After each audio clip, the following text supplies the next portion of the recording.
And Bonds hits one high. Hits it deep. It is out of here. This is caught. Diggs. Sideline. Touchdown. Unbelievable. Bryant for the win. Bang. Watch out. He's got getting away from the top speed.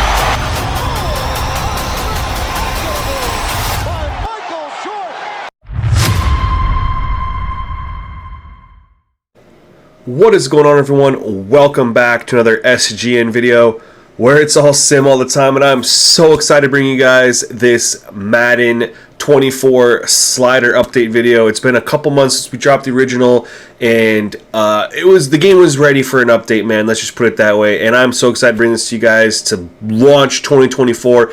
And before we get into it, man, if you are new to the channel, please like the video, subscribe to the channel. It really helps me out. And I drop a lot of content that if you're watching this video, you're going to appreciate everything else I got for you. And we'll talk about that at the end of the video.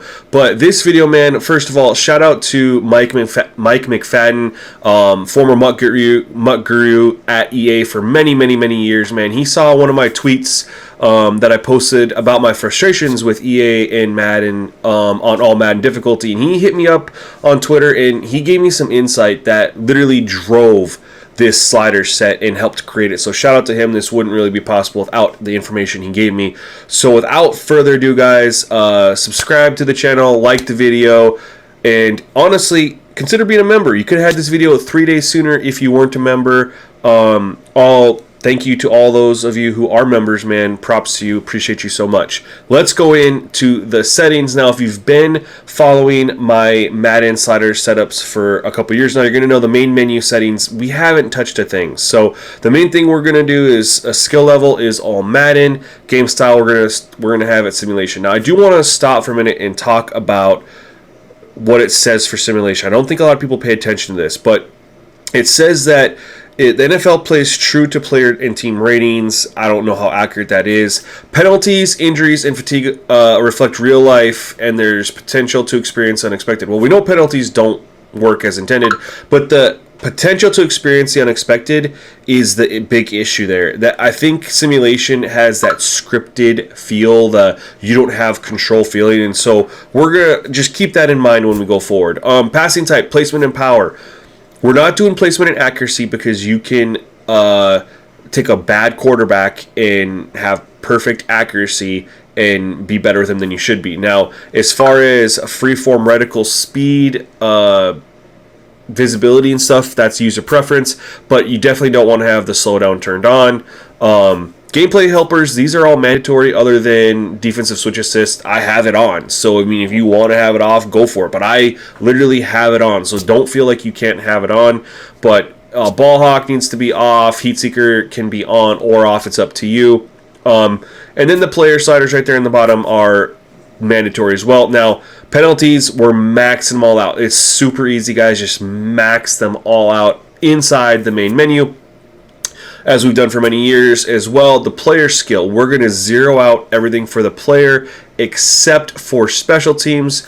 We're going to leave special teams alone, but all the other sliders we're zeroing out for the player, and we do it for the CPU as well. This has been a staple of my slider setups for a long time. We're trying to reduce as much impact from the main menu as possible that we don't want. We want some things from the main menu settings, but some things we don't, and this is how we do that. Now, visual feedback, very important. We're trying to reduce all the helpers and arcadey things that Madden gives you options for, which is fine. I'm glad that they're options. We're just going to turn them off. So, defensive pass coverage assist, receiver assist, all that stuff, we don't need it because we don't user catch with this set. That's number one. No user catching on offense or defense. Let the ratings play out. User catch overrides player ratings. It gives you a buff. Don't do it. Offensive camera on zoom, mandatory. If you are on standard, you get to see so much of the field, and it gives you an advantage. Trust me on this. If you've played on standard, go to zoom. It'll be like you're playing on a whole new difficulty level. So zoom is mandatory. Volume control is completely up to you. People ask me all the time for my volume settings, so I just decided to include it in the video. Auto subs are completely default in the main menu. We are not touching them. However, We are going to touch them in franchise mode, so make sure you haven't clicked off the video yet. We're going to go into the settings for franchise mode right now. So what you're going to do is load up your franchise, and the first thing we're going to talk about is your main settings inside franchise. We're going to keep it on all Madden, but we're switching the game style to competitive. This is key. Competitive removes a lot of the all Madden BS, the extra speed boosts, the just random, like you feel like you have no control of what's going on, crap that happens on simulation.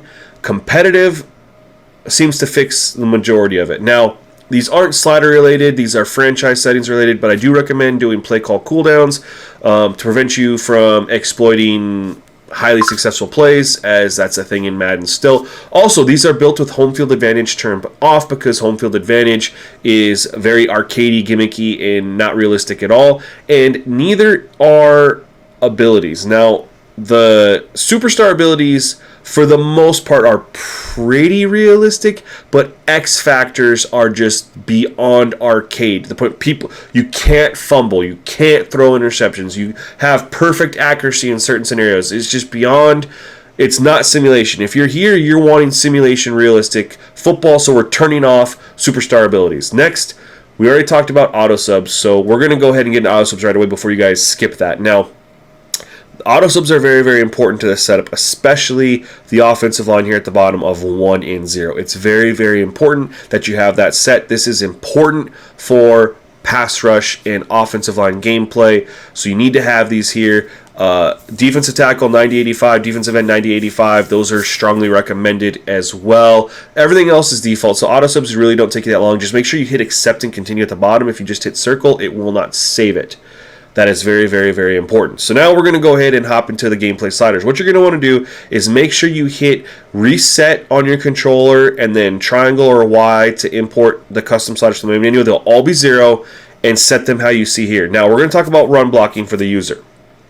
Run blocking is one that's really tough because everyone's skill level running the football is different, and the team you're using is different as far as the offensive line. So I will say this. If running the ball is too easy for you, turn down run blocking. If it's too hard and you're struggling, turn it up. Guys, these sliders are designed to be a base. There is no one-size-fit-all gameplay sliders for any game out there. These are designed for you to tweak and tune. Now, the only thing you should really tune is run blocking, because we're going to talk about everything else. Quarterback accuracy is in a good spot. If you're struggling throwing the ball, you could turn it up a little bit, but I'd say just learn to get better. The run blocking for the CPU is the same. If they're not running the ball well enough, turn it up. If they are running too easily, turn it down. Tackling's in the perfect spot. We're not going to touch tackling. That used to be one of the things we used to do. Not right now. It's all the run blocking slider. Everything else we're going to leave right now, but we're going to also talk about pass rush, because pass rush is one of those things some people adapt to it really well, others struggle with it. So right now in the current state, I think pass rush is great. If you are getting too many sacks on the CPU, you need to increase false start. False start being higher than offsides is the key. I would say bump it up to 70 and go from there. If you bump it up to 70 and you aren't getting any sacks and it's just like it's non-existent, then you just work your way down. If you still feel like it's not enough, just go up. Now, if you're on the other end of the spectrum, which I really don't think you will be, but if you are on the other end of the spectrum and you're not getting enough sacks, put offsides up to 70 and keep false start at 65. Everything else, that's what's going to control your pass rush. Now, as coverage goes, we're not touching pass coverage or reaction time. It's the defensive pass interference. If you can't find receivers open and the coverage is too good for you, increase DPI. Jack it up. If you're torching defenses for 300 yards a game, even with the pass rush or anything like that, lower DPI. You can go all the way down to 1. You know what I mean? So there is some leeway there to make the pass coverage stronger or significantly less strong, depending on where you're at skill level wise. Those are really the only sliders you should be looking to adjust, is run blocking and DPI. Now make sure you do have roughing the kicker turned off, as well as intentional grounding. That's very important to both pursuit angles and quarterback play. The last thing This is very important. This is going to help with your sacks. Okay, if you guys don't do this, sacks numbers are going to be inflated. There are a couple quarterback traits we have to edit. Now, Madden did do a better job updating the quarterbacks from launch with how they play inside franchise. I still don't like the archetype system. I think it needs to go. I think quarterbacks play to it too much. But they did make it better this year, so we're going to focus on a couple things. Sense pressure. It can only be average, ideal, or trigger happy. It cannot be paranoid. It cannot be oblivious. Paranoid, they will throw it immediately. You'll have nothing but checkdowns. Oblivious, you'll get sacks galore. It has to be the other three. And this needs to get paired up with their forced passes. I strongly recommend ideal or aggressive only. Conservative is going to lead to a lot of checkdowns. If you want to leave it at conservative and try it out, that's fine. I'm just giving you my recommendation of ideal or aggressive. The other big one is quarterback style. Okay, it cannot be pocket. It needs to be scrambling, or it needs to be balanced. Even for guys who don't scramble, you need to put it at balanced. This will keep those guys moving out of the pocket, avoiding the pass rush. If they're left on pocket, they will not try to run away from pressure. They'll just stand there and take it. So this is very, very important that you make these adjustments before you play the game. It takes 30 seconds. All right, this is very crucial to getting the gameplay to be right. So these are the sliders, guys. I really hope you enjoy it. And if you are interested, man, I got a video in this corner right here talking about all the best franchise sliders and settings. We got a video as far as your draft generator and how to make kicking harder. So pick one of these videos and, yeah, stay tuned to the next one. Peace.